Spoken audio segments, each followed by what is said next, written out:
주인공 창식은 나이 43살에 결혼도 한 번 못 해보고 젊은 시절 패기 넘치게 시작했던 사업은 있는 돈, 없는 돈 다 끌어모아 투자했지만 결국 쫄딱 망해버렸죠.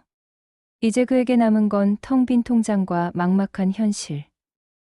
그리고 갈 곳 없는 신세뿐이었네요. 창식은 원래 여자라면 사족을 못 쓰는 사람이었어요. 젊을 때부터 여자에 대한 관심이 남달랐고 늘 여자친구가 끊이지 않았죠. 하지만 30대 중반에 얼굴도 이쁘고 속궁합도 찰떡이었던 여자를 만나 결혼까지 생각하였지만 현실은 드라마처럼 아름답지만은 않았죠. 여자의 집안에서 결혼을 완강하게 반대하고 나섰거든요. 아파트 하나 제대로 장만 못하는 남자한테 우리 딸을 보낼 순 없다. 당시 변변한 집 한 칸 없이 전세살이를 전전하던 창식이 그들의 눈에 차지 않았던 거예요. 사랑하던 여인을 잃은 창식은 슬픔에 빠졌고 반년 가까이 집구석에 처박혀 술만 마시고 신세한탄하기에 바빴지요. 그러다 문득 돈을 벌어야겠다는 생각이 든 거예요. 세상엔 돈이 전부야. 돈만 있으면 원하는 건 뭐든지 가질 수 있어. 창식은 뼈저리게 깨달았죠. 세상은 냉정하고 결국 돈이 전부라는 것을요. 흙수저였던 창식은 그저 그런 자신의 삶에서 벗어나고자 다니던 회사를 가감히 그만두었고 친구에게 선술집 인수를 제안받았어요. 시내 한복판. 사람들이 북적이는 번화가에 괜찮은 선술집이 매물로 나왔다고 귀띔해줬어요. 권리금은 1억 5천만 원. 적지 않은 돈이었지만 친구는 그 선술집의 위치와 앞으로의 발전 가능성을 높게 보고 창식에게 적극적으로 추천하더라고요. 창식은 깊은 고민에 빠졌어요. 권리금의 보증금, 인테리어 비용까지 생각하면 3억 원이 훌쩍 넘는 거액이었으니까요. 그 돈은 창식의 전 재산과도 같았어요. 실패할지도 모른다는 불안감이 엄습했지만 동시에 가슴속 깊은 곳에서는 뜨거운 욕망이 꿈틀거렸죠. 마지막 기회일지도 모른다는 생각, 그리고 성공에 대한 강렬한 갈망이 그의 마음을 사로잡았던 거예요. 결국 창식은 친구의 제안을 받아들이기로 결심했어요. 은행에서 대출을 받고 여기저기 돈을 빌려 간신히 인수 자금을 마련했죠. 오픈과 동시에 밀려드는 손님으로 하루 매출이 150만 원은 거뜬히 찍는 걸 보고 창식은 웃음이 절로 나왔죠. 참나,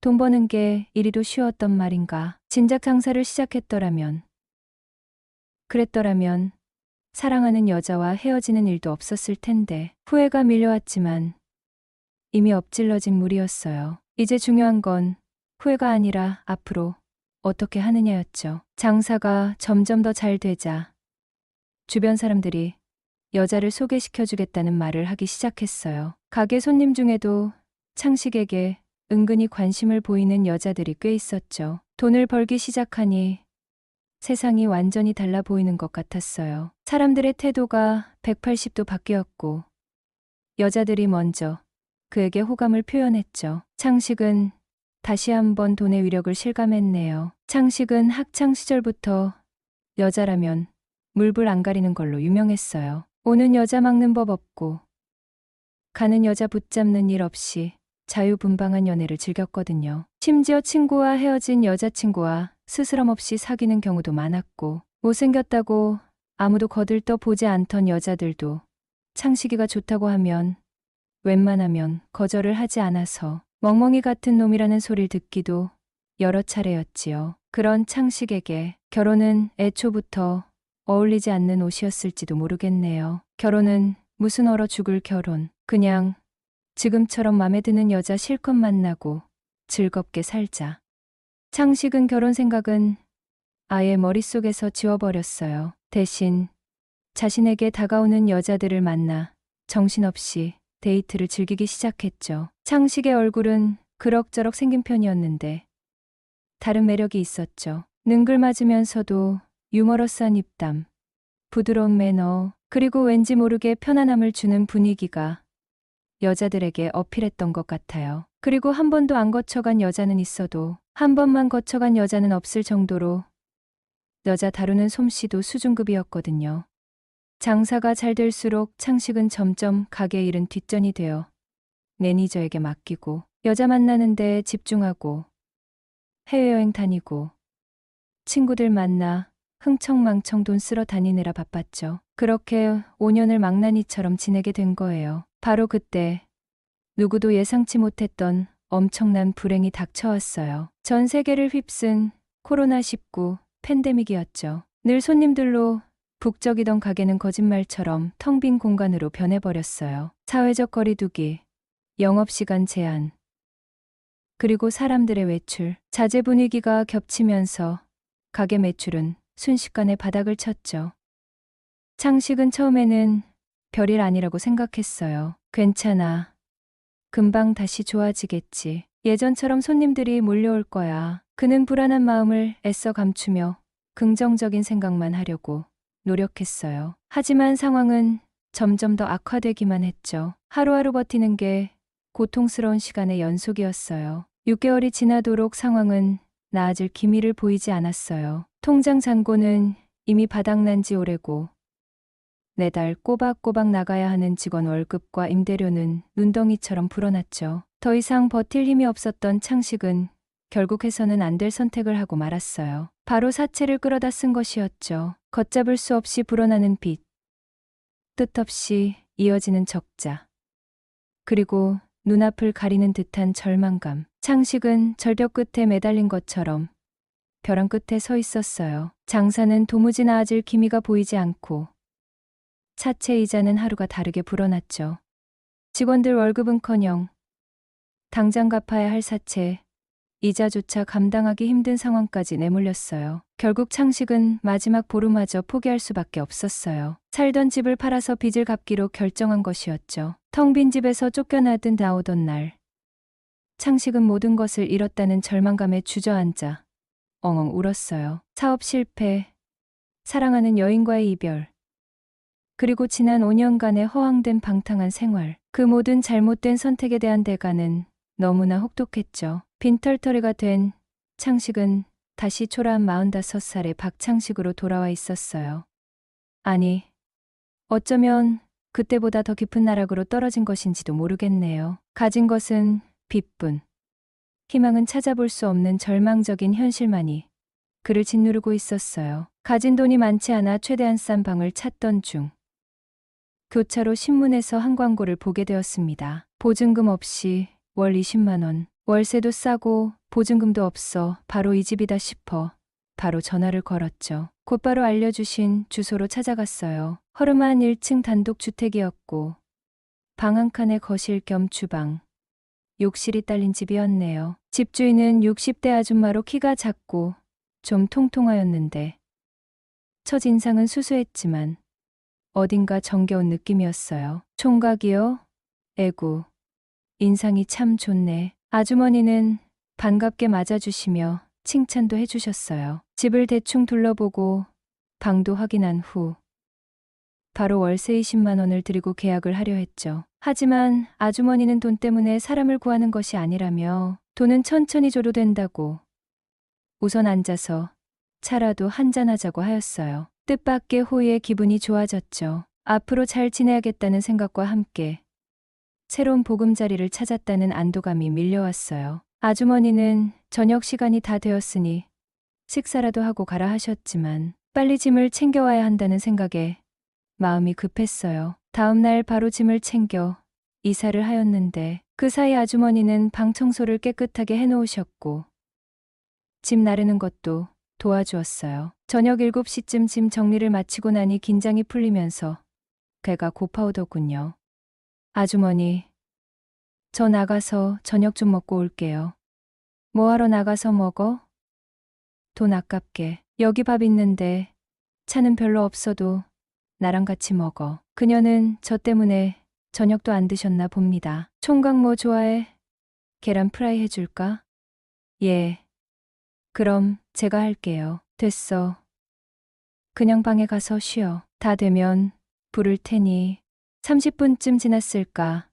아주머니가 밥 먹자고 부르셨어요. 갑자기 나도 모르게 눈물이 핑 돌았네요. 어린 시절 엄마가 밥상을 차려놓고 구르던 아련한 기억이 떠올랐거든요. 밥상은 소박했습니다. 밥과 김치, 동치미, 그리고 계란 프라이가 전부였죠. 화려한 밥상은 아니었지만 오히려 감사한 마음으로 밥을 맛있게 두 그릇이나 비웠습니다. 아주머니는 걸 신이라도 걸린 듯 밥을 퍼먹는 나를 보며 흐뭇해하셨고요. 총각, 천천히 먹어. 누가 뺏어 먹을 사람도 없는데 왜 이렇게 급하게 먹어. 그러다 체하겠어. 식사를 마치고 어쩌다 한창 나이에 이곳까지 오게 되었는지 제 인생 얘기를 꺼내었죠. 근데 주인 여자가 갑자기 펑펑 눈물을 쏟아내는 게 아니겠어요. 그래서 울고 싶은 건 난데 왜 아주머니가 우시냐고 물었더니 3대 독자였던 자기 아들도 사업을 하였다가 망해서 1년 넘게 폐인처럼 지내다 극심한 우울증에 극단적인 선택을 하였다는 거예요. 그 소리를 듣고 있자니 남 얘기처럼 들리지 않아 저도 울컥했지요. 총각은 절대 그런 생각하면 안 돼? 네, 아주머니 때문이라도 열심히 한번 살아볼게요. 그래. 그럼 앞으로 식사는 나랑 함께 하는 건 어때? 아들 같아서 그래.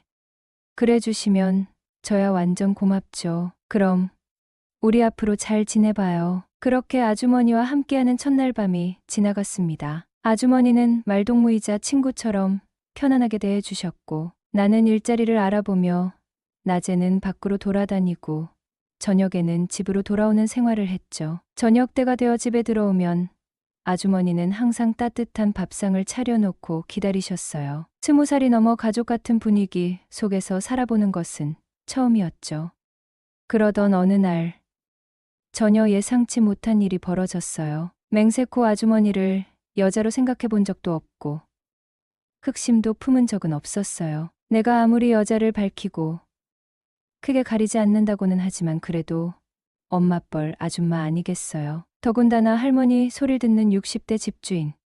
그날 저녁 아주머니와 함께 저녁 식사를 마치고 각자 방으로 돌아왔죠. 1시간쯤 지났을까요? 밖에서 아주머니의 힘없는 목소리가 들려왔어요. 총각. 걱정되는 마음에 얼른 안방으로 달려갔죠. 방문을 열자 아주머니가 침대에 엎드린 채 신음하고 계셨어요. 아주머니, 왜 그러세요? 어디 아프세요? 아이고, 내가 허리가 삐끗했나 봐. 꼼짝을 못하겠네. 아주머니는 식은땀을 흘리며 괴로운 표정을 지으셨어요. 아까 오후에 텃밭에서 김장 배추 뽑다가 그랬나. 갑자기 허리가 찌릿하더니 아이고, 자세히 보니 아주머니는 정말 침대에 엎드린 채 꼼짝 못하고 계셨네요. 얼굴은 창백했고 식은땀까지 흘리시는 걸 보니 꽤 심하게 삐끗하신 것 같았죠. 어쩌다 이렇게 되셨어요? 병원은 가보셨어요? 걱정스러운 마음에 물었죠. 아냐, 병원까지 갈 정도는 아닌 것 같고 파스라도 붙이면 나아지려나. 근데 혼자서는 파스 붙이기도 힘드네. 아주머니는 힘겹게 몸을 뒤척이셨지만 고통스러운 신음만 흘러나올 뿐이었어요. 순간 며칠 전 아주머니 어깨를 주물러 드렸을 때 좋아하시던 모습이 떠올랐어요. 어쩌면 마사지를 해드리면 조금이라도 통증이 나아지지 않을까 하는 생각이 들었죠. 아주머니, 혹시 제가 마사지라도 좀 해드릴까요? 전에 어깨 주물러 드렸을 때 시원하다고 하셨잖아요. 허리도 좀 주물러 드리면 어떠실까요? 조심스럽게 여쭤봤어요. 총각이 마사지를 괜찮겠어? 괜히 귀찮게 하는 건 아닌지. 아니에요. 전혀 안 귀찮아요. 오히려 제가 해드릴 수 있다면 뭐든지 해야죠. 꼼짝도 못 하시는 것 같은데 그냥 보고만 있을 수는 없잖아요. 그럼 정말 고맙지. 혹시라도 괜찮다면 부탁 좀 해도 될까? 네. 그럼요. 침대에 편하게 엎드려 계세요. 제가 최대한 조심스럽게 해드릴게요. 순간 심장이 두근거리는 것을 느꼈죠. 단순히 아픈 아주머니를 돕는다는 생각 외에 묘한 설렘과 긴장감이 동시에 느껴졌어요. 괜찮으세요? 아프시면 말씀하세요. 최대한 부드러운 목소리로 물으며 마사지를 시작했어요. 처음에는 어색하고 조심스러웠지만 점차 손길이 익숙해지면서 부드럽고 리드미컬하게 아주머니의 허리를 주무르기 시작했죠. 시원하네. 아, 거기 조금만 더 살살 마사지를 받는 동안 야릇한 상상력이 샘솟았죠. 얇은 잠옷 아래로 드러나는 굴곡진 등 라인. 더 이상 아주머니가 동네 친한 누나나 엄마처럼 느껴지지 않았어요. 제 눈앞에는 아프지만 왠지 모르게 섹시하고 매혹적인 한 명의 여자가 누워있을 뿐이었죠. 나도 갈 때까지 갔구나. 이제 60대 아줌마도 이성으로 느껴지니 말이야. 점점 마사지하는 손길이 대담해졌어요. 총각 정말 손이 야무지네. 아주머니는 칭찬인지 신음인지 모를 말을 중얼거리셨어요. 눈은 감고 있었지만 붉어진 얼굴은 왠지 모르게 상기되어 있는 듯했죠. 마사지가 절정에 달했을 때 저도 모르게 아주머니의 귓가에 대고 속삭였어요. 아주머니, 혹시 좀 괜찮아지셨어요? 아주머니는 눈을 감은 채 고개를 살짝 끄덕이셨어요. 그리고 아주 작은 목소리로 거의 들리지 않을 만큼 나지막하게 덧붙였죠. 덕분에 몸이 다 녹는 것 같네. 더 이상 이성적인 판단은 의미가 없었어요. 제 안에는 오직 뜨겁게 타오르는 욕망만이 가득 차 있었죠. 이후 아주머니는 움찔했지만 저를 밀어내지는 않으셨어요. 오히려 가늘게 떨리는 손으로 제 팔을 살며시 잡는 거 있죠. 그날 밤 저희는 서로에게 모든 것을 허락했어요. 다음 날 아침 눈을 떴을 때 옆에는 아주머니가 없었어요. 아주머니는 아침 식사를 준비하고 계셨어요. 어제 아팠던 사람은 어디에도 없고 평소처럼 밝고 활기찬 모습이었죠. 저를 발견하시자 아주머니는 환하게 웃으시며 아침 인사를 건네셨어요. 어머, 일어났어? 늦잠 잤네, 총각. 저는 어색하게 웃으며 네, 아주머니는 괜찮으세요? 허리는 좀 어떠시고요? 어젯밤에 총각 덕분에 싹 나았지 뭐. 역시 젊은 손은 약손이라더니 정말 용하네.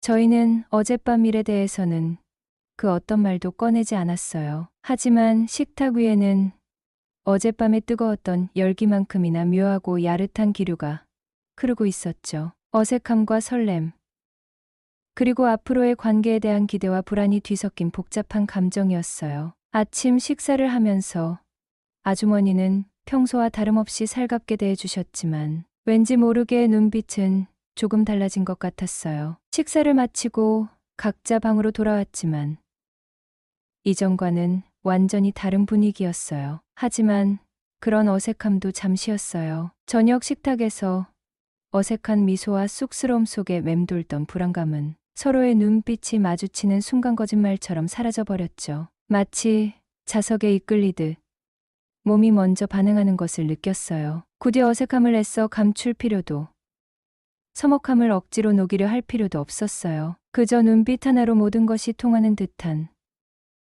묘한 이끌림이었죠. 처음이 어렵다고 했던가요? 정말 그랬어요. 아니, 쉬웠다기보다는 자연스러웠다고 해야 할까요? 말이 필요 없었어요. 어쩌면 서로가 서로에게 보내는 눈빛, 숨결, 작은 몸짓 하나하나가 이미 모든 것을 말해주고 있었는지도 모르겠어요. 사실 어젯밤은 상상 이상으로 정말이지 너무나 좋았거든요. 그게 단순히 오랜만이어서 그런지 아니면 정말 아주머니와 합이 기가 막히게 잘 맞아서 그랬던 건지는 알 수 없었죠. 솔직히 다시 한번 확인해보고 싶은 마음이 간절했어요. 혹시나 어젯밤의 황홀경이 꿈결처럼 사라져 버릴까, 덧없는 환상이었을까 불안하기도 했고요. 하지만 그런 불안은 기우에 불과했어요.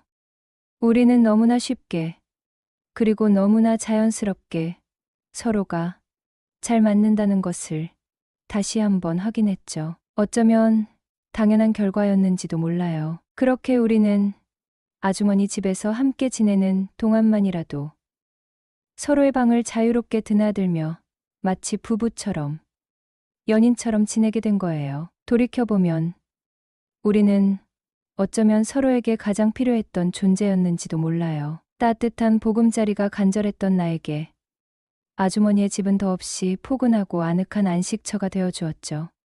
매일 아침 따뜻하게 차려지는 밥상은 텅 비어있던 내 마음까지 따스하게 채워주는 듯했어요. 그리고 아주머니, 연상녀만이 줄 수 있는 그 깊고 풍부한 만족감은 솔직히 이전에는 상상조차 해본 적 없는 새로운 세계였죠. 그렇게 1년이 훌쩍 넘는 시간을 아주머니와 함께 지내고 있어요. 돌이켜보면 지난 1년은 내 인생에서 가장 안정감 있고 가장 여유로운 시간들이었던 것 같아요. 더 이상 불안에 떨거나 외로움에 몸부림치지 않아도 돼요. 아침이면 따뜻한 밥상이 기다리고 저녁이면 포근한 품에 안겨 하루의 피로를 씻어낼 수 있으니까요. 어쩌면 인생은 정말 알 수 없는 것 같아요. 예상치 못한 순간, 예상치 못한 사람이 내 삶에 불쑥 나타나 이렇게 따뜻하고 행복한 일상을 선물해 줄 줄은 정말 상상도 못했으니까요. 앞으로 아주머니와 함께할 시간이 얼마나 더 남아있을지는 알 수 없지만 지금 이 순간만큼은 이 따스하고 평온한 행복을 마음껏 누리고 싶어요. 어쩌면 이것이 내가 그토록 오랫동안 찾아 헤매던 진정한 삶의